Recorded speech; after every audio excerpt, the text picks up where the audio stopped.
When a medical study isn't as solid as it seems, what does that mean for a malpractice case? As we all know, not all peer-reviewed studies are created equal.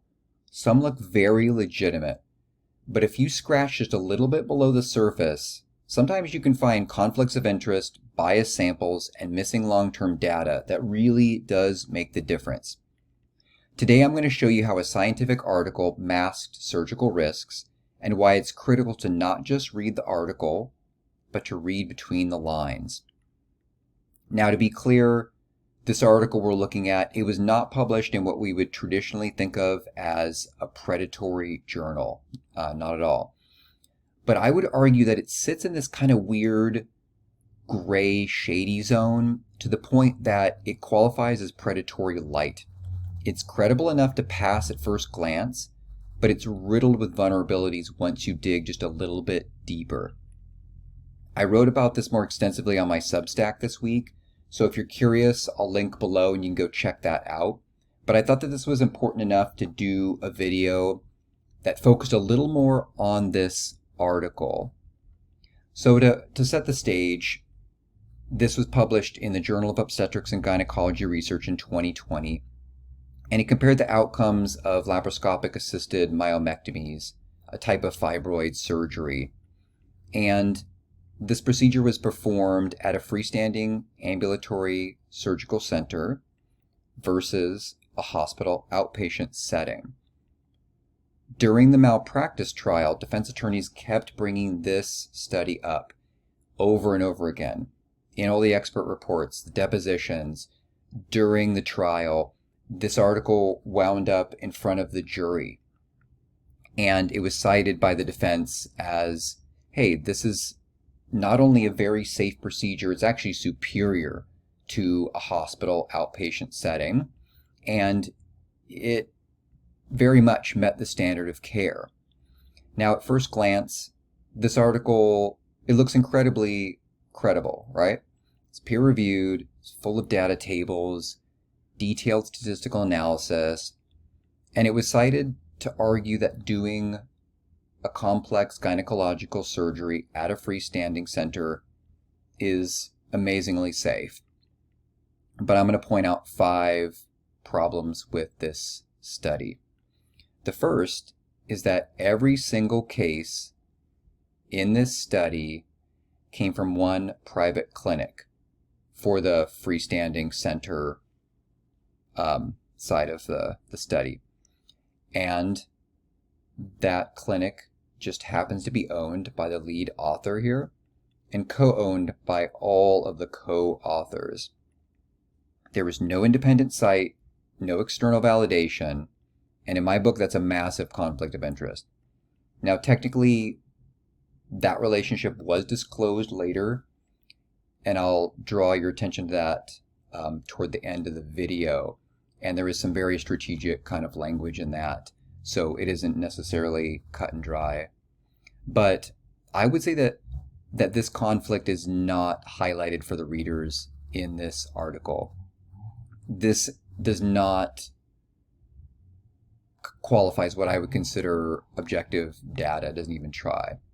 It's more like an internal report being published as independent science. The second issue I'll draw your attention to is in this highlighted area here, and it's just one sentence, so easy to gloss over. If you were reading this, you could just blink and miss it. And this pertains to patient selection bias. Now, the study says that surgery location was determined by insurance coverage.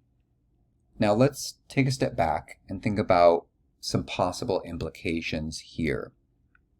Patients with higher risk medical profiles, they're often routed to a hospital setting, right? Healthier, lower risk patients, they're more likely to be approved by insurance for outpatient surgery. So the groups are not as comparable as the tables would suggest. The third issue, if you want to just look at this section right underneath the methods, and I would call this learning curve bias. So the hospital surgeries that were performed earlier between 2011 and 2013, and the ASC surgeries were performed later, 2013 to 2017, by the same group of surgeons. So I would hope that the surgeons naturally got better at their craft over time. The more time you spend perfecting your craft, the better the outcomes, probably, right? You're an NFL quarterback. Do you think that you were better your rookie season or your 6th and 7th season in the league? Hopefully the later. I would say that this improvement in outcome that they're drawing your attention to, it could have come from growing surgical experience, not necessarily the surgical setting itself. But the study doesn't adjust for that timeline. It doesn't even bring that up as a possibility at all. The fourth major issue I have with this article and study appear lower, and I'm going to scan down there. As I do, just kind of peruse the general layout of this article for professionalism, and it's a very well done article in a lot of sense, and the tables are very professional, layout looks great, it's got some good data, there's a whole bunch of things that are well done about it. But if you dig deeper into the methods and the areas that I'm highlighting, it has a lot of major problems. All right, so here is the fourth major issue I have. So the study only tracked patients for 60 days after surgery. Now, for major gynecological procedures, complications like adhesions and uterine ruptures, fertility issues, several others, those can show up much later than 60 days. This would be like saying, hey, let's look at a marathon training program, but we're only going to look at the first month of that program, and then we're going to judge, the outcome that we got.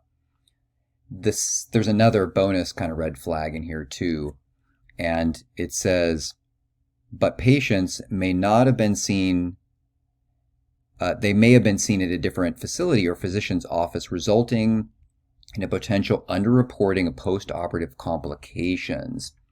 So the patient could have had the procedure at this freestanding clinic, had a complication, gone to an ED or hospital, and that would not have been captured. And that's ironic that it mentions that, because that's the exact scenario that happened to the patient and the plaintiff at the center of the malpractice case.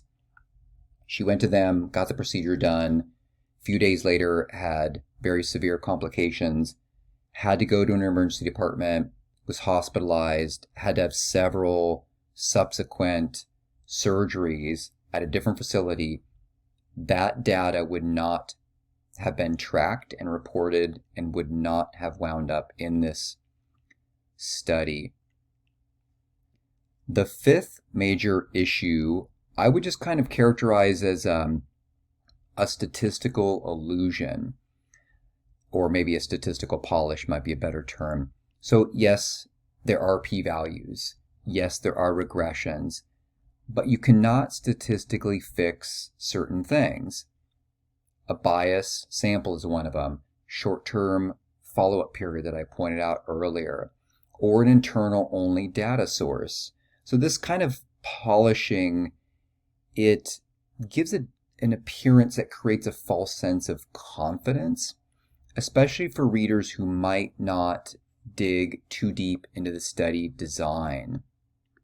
So why does this really matter? Well, because studies don't just live on paper. They get cited in reports and they get dragged into courtrooms, and they can influence how juries understand what is safe and what is the standard of care. And when we don't critically examine the structure of the research itself, we risk building decisions on a very shaky foundation. In this particular case, the study wasn't just buried in a journal. It was actively used to bolster the clinic's marketing claims directly to patients. It shaped the way surgical risks were framed during the informed consent process. And that process was a very critical part of this malpractice case. When flawed research props up marketing, patients can't really make a truly informed choice. And that's when legal risks can explode. If you work with medical literature, whether in a legal or healthcare policy setting, you really need to look beyond the surface. If you want to take a deeper dive, please check out my case study that I wrote on this in my Substack, and you'll see how easily surface level science can be turned into very serious legal risks. Thanks for watching. I'm Michael Graham, and please stay sharp.